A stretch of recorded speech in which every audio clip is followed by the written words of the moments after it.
The Caribbean has all of a sudden turned into a battlefield.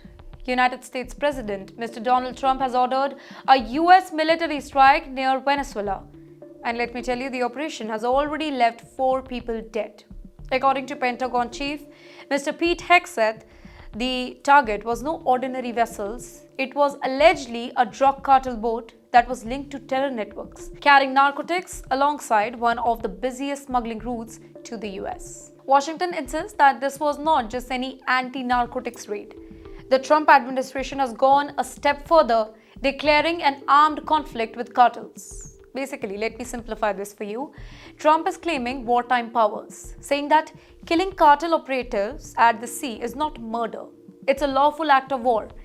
Now, this gives the US military wider freedom to strike targets that are linked to Venezuela's drug routes without waiting for Congress or any international approval.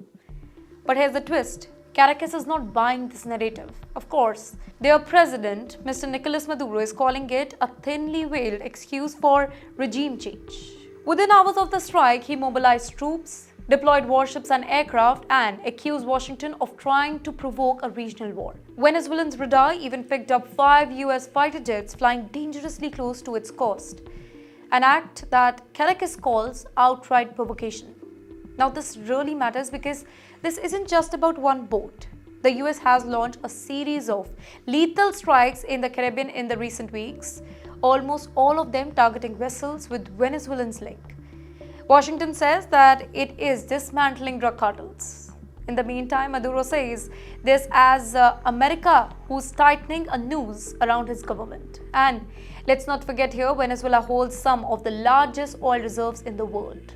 For decades, Washington has wanted to break Maduro's grip on the power and open up Venezuelan oil to global market. Now imagine the fallout here. If these strikes continue, Venezuela could respond directly, possibly targeting US ships or allies in that particular region. Now that would be spark for a wider conflict in Latin America, something that we haven't seen in decades. The US Navy already has a very strong presence in the Caribbean, and in the meantime, Venezuela is leaning heavily on allies like Russia, China, even Iran for diplomatic and military backing.